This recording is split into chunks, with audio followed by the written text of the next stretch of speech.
and it is belied by those of you in this room, Americans who know that our identities of faith and citizenship are not exclusive of one another.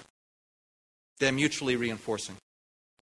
On the contrary, religion and nationality strengthen and reinforce each other as well as America itself. And anyone who doubts this truth need only look to recent events in Haiti. Amidst so much suffering, we saw man's inherent goodness. People came together from many nations and faiths, Christian and Jew, Muslim, Sikh, and Hindu, for a single purpose, to help other human beings in crisis. And I couldn't help but think, as I watched that footage, how much it stood in stark contrast to the blood and the suffering and the deaths that have been perpetrated by extremist organizations. The effort in Haiti included physicians and relief works from the Islamic Medical Association of North America, Islamic Relief, and the Zakats Foundation. As one of those volunteers said, we are commanded by our Creator to help a fellow man indeed. It's very clear in the Quran that to save one human life is as if you saved all of humanity. I can't imagine a more inspiring lesson for all of us.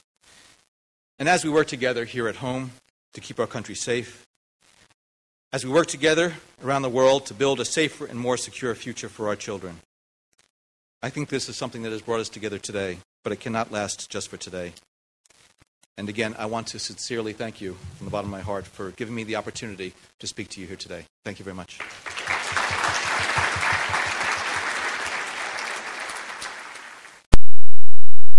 I think we have some time for some questions, so I think if people want to raise their hands, and then we have some microphones around. I think I saw one hand up there first. Thanks for being here today. My name is Shana Kadada. I'm the head of the Guantanamo Litigation Project. Thank you. I was going to ask everybody to introduce themselves and identify their affiliation. Thank you. And thanks again for being here and for hosting this. My question for you is this. The biggest obstacle to closing Guantanamo has been the Defense Department's, we believe, very inflated stats about return to terrorism among people released by the Bush administration. Their claim that almost 50 people have gone back to hostile activities, a claim which you repeated this month. Our statistics are more like under half a dozen people who've gotten involved in anything approaching criminal activity. So my question for you is, what explains the gulf? And if we don't know, would you commit to sitting down with myself and Professor Denbo, who've done a number of studies on this and all have security clearances and could do it in a classified setting, to iron out our differences in terms of individual names? Okay, thank you. In the previous administration, I think there were about 532 individuals from Guantanamo who were transferred. And in this administration, we have transferred 48. So that brings you up to about 580. In a recent, very rigorous interagency review that looked at all intelligence sources, it was determined that the recidivism rate of those who are known or suspected to have re-engaged in violent extremism comes out to 20% or so. Slightly under, 20%. And that's broken down, I think it's 9.6% of those who are confirmed, or 10.6 and 9.4 suspected. This is based on all available intelligence information. Is the number inflated? It's very difficult to get precise figures on that.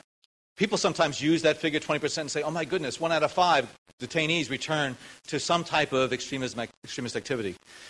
You know, the American penal system, the recidivism rate is up in about 50% or so as far as return to crime.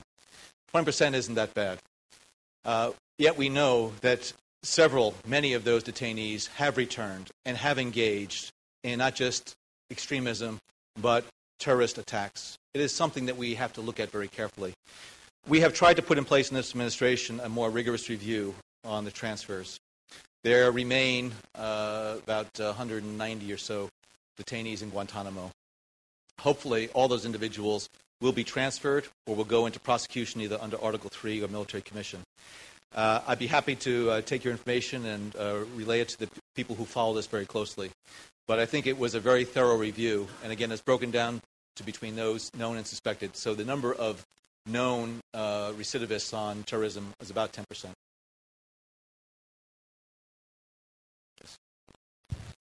My name is Omar Shaheen. I'm the Public Relations Director for Islamic Relief and the Chairman of North American Imams Federation. First, I would like to thank you for your comments about Islamic relief. We as a Muslims community, I'll be honest as always, like always, and direct to the point. We as a Muslims community, we live in this country and we love this country. Actually, this country loves on us. Muslims community, like any other community, came to this country to enjoy justice and freedom.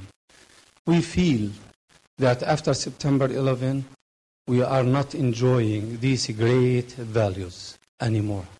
Also, we feel that there is a big lack of trust between Muslims community and our government. My question is, there is anything being done by our government to rebuild this trust? Thank you. I think President Obama said during his campaign and has said since his inauguration that he is determined to put America on a strong course. That doesn't mean just on national security. It means engagement.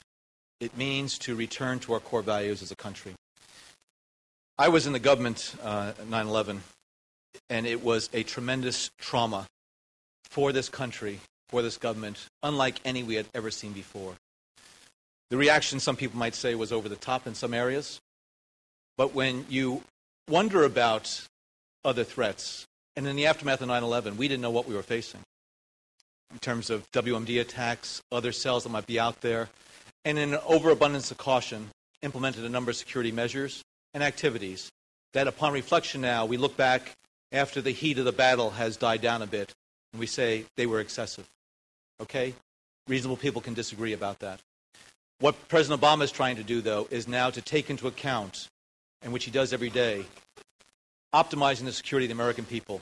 Every day he gets up, he wants to make sure people are safe and secure from a number of different areas: health, education, and national security. We have to get this balance right. And I'm here today to try to explain and describe how the administration sees the way forward. This is going to be tough. It really will. Because, let's face it, a lot of people will have very ignorant feelings and will have prejudices and discriminations that we have to erode. We have to constantly work every day. But this is not something that's going to be like a light switch that you can switch on and off. I think we're making a lot of progress as a nation. I don't want us to slide back. And I was very concerned after the attack in Fort Hood, as well as the December 25th attack, that all of a sudden there were people who went back into this fearful position that lashed out. I think not thinking through what was reasonable and appropriate. And so I think we have to maintain this dialogue to ensure that we don't go back to an era when we look at people with automatic suspicion, at the same time that we have to do things for our security. Let's go over here this time. Out there. Hand up. Yes. I think someone's coming with a mic. Thank you, Mr. Brennan. My question is more based around the youth involvement. My name is Samuel Mansouri. Thank you for your remarks. And my question relates to the youth involvement with President Obama's administration. One point that he made, the president, is to go to Cairo and talk to all of the Muslims in the Middle East about what they can do to better the situation. But what about the youth in America? In fact, I spent about 3 hours yesterday with President Obama talking about a number of issues with several other people from the White House. And we talked about the issue of global engagement and strategic communications, and emphasizing the point, we all did, that there is a global engagement strategy and requirement, but we need to make sure that we have the domestic engagement as very much a part of it. And we talked about my address here this morning and the need to continue to ensure that we're able to interact, because not just reaching out to you for the sake of our own sort of homeland security and the well-being of our country, but you and people that are represented here have your relationships and contacts and travel frequently overseas.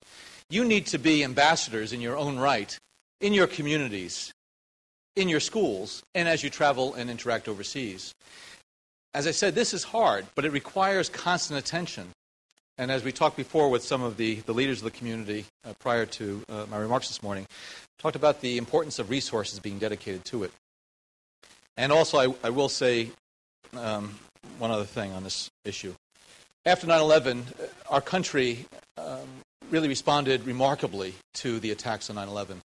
and we did amazing things to make this country safer. And this country is a much less hospitable environment for terrorists to carry out attacks here. And that's why we've been very fortunate because of very hard work that was done. But we can't just be focusing on the finding terrorists and extremists and stopping them from carrying out their attacks. If we think about the process of extremism and becoming extremists and terrorists, it's a continuum. It starts somewhere. I like to think that everybody is born into this world with a certain amount of innocence to them. And unfortunately, sometimes as they go through life, forces of evil will bring them down a certain path. We cannot have just the counterterrorism, law enforcement, homeland security communities focus